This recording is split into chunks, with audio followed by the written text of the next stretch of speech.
আসসালামু আলাইকুম, সাদিকা সারা কুকিং থেকে আপনাদের সবাইকে ধন্যবাদ। আজকে আমার রেসিপি পুডিং। এই পুডিংটা আমি এখন আপনাদেরকে করে দেখাবো। আপনারা আমার চ্যানেলে বেশি বেশি সাবস্ক্রাইব করেছেন, এজন্য আপনাদেরকে ধন্যবাদ। আপনারা আরও বেশি বেশি করে সাবস্ক্রাইব করবেন যেন আমি আরও বেশি করে ভিডিও বানিয়ে আপনাদের সামনে নিয়ে আসতে পারি। তো বন্ধুরা, আর দেরি নয়, আমি আমার রেসিপিটা এখন শুরু করব। আমি প্রথমে যে বাটিতে পুডিংটা তৈরি করব সে বাটিতে আমি ক্যারামেল করার জন্য চিনি দিয়ে দিলাম। আমি পরিমাণ চিনি নিয়ে নিয়েছি। আর চিনি দেওয়ার আগে আমি একটু হালকা পরিমাণে পানি দিয়েছি যেন ক্যারামেলটা ভালো হয়। আমার ক্যারামেলটা করা দেখেন হয়ে গেছে।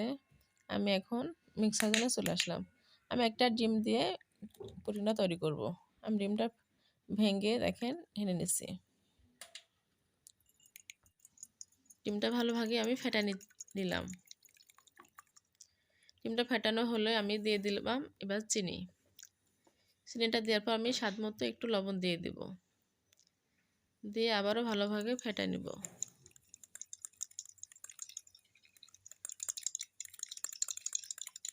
আপনি বেশিক্ষণ একটু সময় নিয়ে ডিমটা ভালোভাবে ফেটাই নেবেন, তাহলে পুডিংটা ভালো হবে। এবার আমি দিয়ে দিব দুধ, কারণ যে দুধটা আমি জাল করে রেখে ঠান্ডা করে রাখছিলাম সে দুধটা আমি এখন ঢেলে দিচ্ছি। এই তরল দুধটা দিয়ে আমি আবারও ভালোভাবে ফেটাই নেব।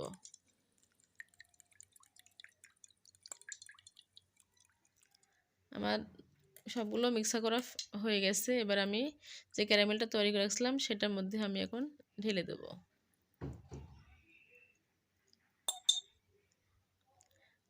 দেখেন আমার ঢালা হয়ে গেছে।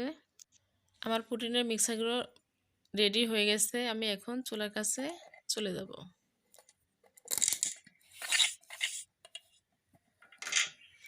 আমি চুলাতে পানি আগে গরম দিয়ে দিয়েছিলাম, সেখানে একটা আমি স্ট্যান্ড দিয়ে দিলাম।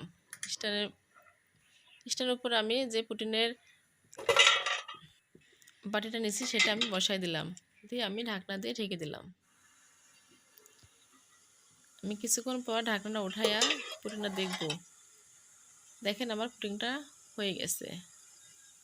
আমি এবার নামিয়ে নেব। দেখেন আমার পুডিংটা হয়ে গেছে। আমি এখন প্লেটে ঢেলে নিলাম।